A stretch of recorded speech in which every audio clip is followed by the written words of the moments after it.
My husband's family invited me to a surprise family meeting. When I got there, they handed me divorce papers and said, "Sign these, or you'll regret it." I just smiled, pulled out my own papers, and said, "Actually, I have a surprise for you too." My husband's face went pale when he saw what I had.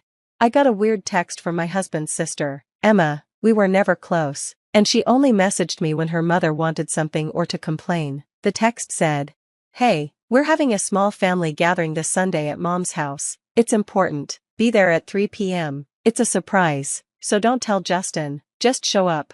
I showed the text to my best friend, Claire, who thought it sounded suspicious. My husband, Justin, was super close to his family, so why wouldn't he know about this meeting? I decided to go and see what was going on before telling him. When I got to his mother's huge house, everyone was already there: his parents, Emma, his brothers, even his aunt and uncle from out of state. They were all sitting in the living room like it was some sort of council meeting. "Sit down," his mother said. I stayed standing. "What's going on?" Justin's dad, Robert, pushed a folder toward me. "We need you to sign these. It's for the best." I looked down and saw they were divorce papers. I laughed. "You've got to be kidding me." His mother continued, "You don't fit in with this family, you don't respect our traditions, and you're holding Justin back." Emma smirked and added, "We're handling this so Justin doesn't have to deal with the stress." They really thought they could force me to divorce Justin just because they wanted me out of the picture. I asked where Justin was. "He's not here," his father said. "He doesn't know about this. We're trying to save him from this stress." "So, you're ambushing me with divorce papers behind his back and expect me to just sign them?" I said, shocked by their arrogance. His mother just smiled. "It's for the best." That's when I pulled out my own folder and tossed it on the table. "Actually, I have a surprise for you too." Robert snatched the papers and his face turned red as he flipped through them. His hands shook. What is this?" "Proof," I said. Emma looked over his shoulder, her eyes going wide. "How did you get this?" "I've known for a while. I was just waiting for the right moment," I replied calmly. Justin's uncle took a page and asked, "Robert, is this true?" Robert said nothing, but his silence spoke volumes. His mother looked horrified. Then Justin walked in, confused. "Hey, Mom said there was some kind of..." He stopped when he saw the mess of papers on the table. "What's going on?" His mother tried to brush it off. "Justin, sweetheart, sit down, we can explain." I spoke up before they could twist the story. "Your family tried to force me to sign divorce papers behind your back, but they didn't expect me to have my own paperwork." Justin looked at me, confused. "What do you mean?" I pointed at my folder. "That's proof of everything I found. Bank records, emails, hidden transactions. You should take a look." He did. As he read through the documents, his face went pale. "Dad, what the hell is this?" Still, no answer. "Mom, tell me this isn't real," Justin said, his voice breaking. His mother couldn't even look at him. "It's real, Justin," I said. "Your dad has been taking money from your accounts for years. Failed business deals, bad investments, paying off Emma's debts. Every time they ran out of money, they took it from you." Justin looked like someone had punched him. He flipped through the papers faster now, his breathing shaky. This can't be real." "Oh, it's real," I said, "and it gets worse." I pointed to a document. "See that? It's proof your parents put our house up as collateral for one of their shady loans. That loan failed. If we hadn't found out in time, we would have lost our home." Justin's hands started shaking. He turned to his father, eyes full of anger and betrayal. "You did what?" His father's jaw was clenched so tight it looked painful. But I wasn't finished. "Your family made me the bad guy, Justin. They made me look like a distraction while they drained your money, and now that I know the truth, they tried to get rid of me before I could tell you." Emma snapped. "That's a lie." I looked at her calmly. "Oh, really?" I reached into my bag and pulled out more proof, copies of her messages. "Maybe explain why you were bragging to your friend about how easy it was to trick Justin into signing financial documents without reading them." Emma's face went bright red. "You." I cut her off. "I have screenshots, your messages, your bank transfers, everything." I looked back at Justin. "Your family isn't just selfish, they're criminals." His father slammed his fist on the table. "Enough." I looked at him, not scared at all. "You don't get to decide that anymore." Justin was breathing hard, looking at his parents like they were strangers. His mother finally spoke, her voice shaking. "Justin, honey, Everything we did was to help you. We were only trying to protect you. Justin's voice was sharp and broken. Just stop. His mother flinched, fear showing in her eyes. For once, they realized Justin wasn't their puppet anymore. He looked at the divorce papers they tried to force me to sign, then at mine, the ones I'd brought to end their control over him. His voice was quiet but firm. What do we do next? I smiled. First, I said, sliding a pen across the table, sign my papers.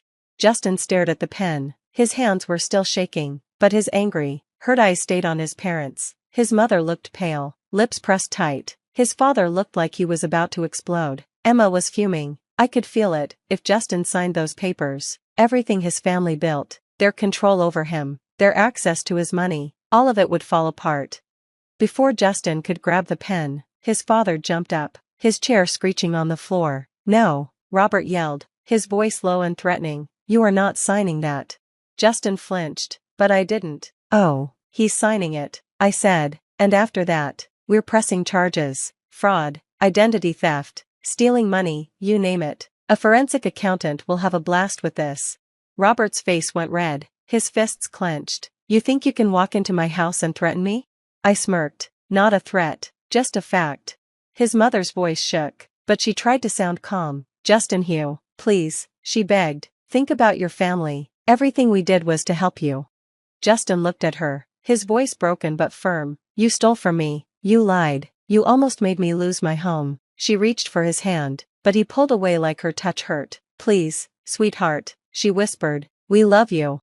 I laughed. Funny way of showing it.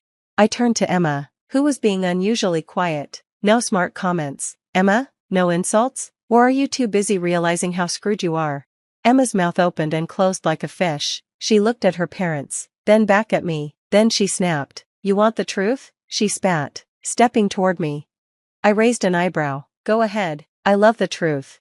Emma sneered. Fine, you were never part of this family. We only tolerated you. The only reason my parents didn't kick you out sooner was because Justin was too stupid to see through you. Justin's fists clenched. Emma.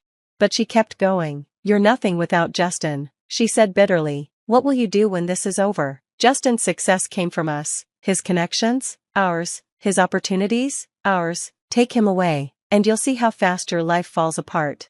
I tilted my head. Is that so? Emma crossed her arms, smirking. Yeah, go ahead, leave, divorce him, take your little revenge, but in the end, we win.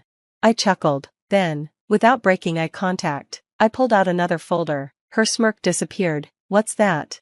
I grinned. Oh, Emma, I said, tapping the folder on my hand. Did you really think I wouldn't dig deep before coming here? I tossed the folder onto the table, right next to the divorce papers. Let's talk about embezzlement.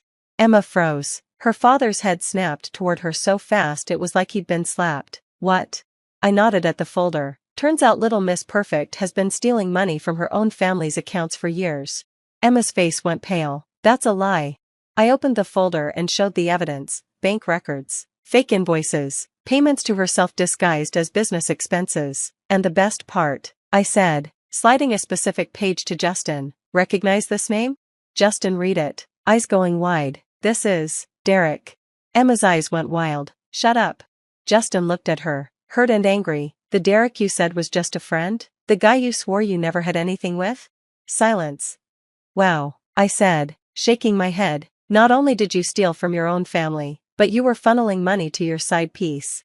Emma lunged at me, but Robert grabbed her arm. Is this true? His voice was low and dangerous. Emma pulled her arm away, but didn't answer. She couldn't. Her father's face twisted in rage. You idiot, he shouted. Do you have any idea what you've done?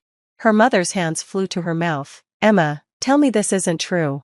But the look on Emma's face said everything. Oh, this was good. Justin looked at me. How long have you known? I shrugged. A couple of months. I wanted to be sure before saying anything. He looked exhausted. Unbelievable. Robert was still angry, flipping through the papers with shaking hands. This is a disaster. Yep, I said cheerfully, and now it's your problem. I turned to Justin. Sign the papers. Let's end this. He looked at me, then at his mother crying into her hands, his father staring blankly at the table, and Emma trembling with rage. Finally, he picked up the pen and signed. Their control over him was gone. His father clenched the table, his voice full of anger. "You're going to regret this." I smiled. "I doubt it." I picked up my papers, grabbed Justin's hand, and walked out of their house, leaving their perfect world in ruins. The moment Justin signed, it was over. I left that house with my head held high, Justin beside me, and his family scrambling to understand how everything fell apart. But I wasn't finished yet. Revenge? It's best served slow and out in the open. Phase 1, Financial Destruction. I handed all the evidence to a lawyer and a forensic accountant, and when you mess with money like they did, the IRS gets very interested. Within weeks, Justin's father's business was under investigation, his fake reports and shady loans, all exposed. And since they used their house as collateral for failed investments, the bank came knocking. Their big fancy house in Charleston? Gone. Their luxury cars? Repossessed. Even their family business, passed down for generations, collapsed under lawsuits and unpaid debts. I heard from a friend that Justin's mother had a total breakdown when the bank took their house. Did I feel bad? Not at all. Phase 2, Emma's downfall. Emma, the so-called golden child, thought she was untouchable, but she wasn't. The money she stole, the fake invoices, and the payments to her boyfriend Derek, all of it went to the authorities. And with her father's business crumbling, there was no one left to cover for her. She got charged with fraud, money laundering, and theft. When she got arrested, I actually opened a bottle of champagne. She tried to play the victim, but it didn't work. I made sure her employer knew everything. She got fired and blacklisted. Her boyfriend Derek? He vanished as soon as things went bad, leaving her alone to deal with the mess. Last I heard, she was stuck working a terrible job, drowning in debt, and completely shunned by the high society crowd she once bragged about. Good riddance. Phase 3, Divorce and Freedom.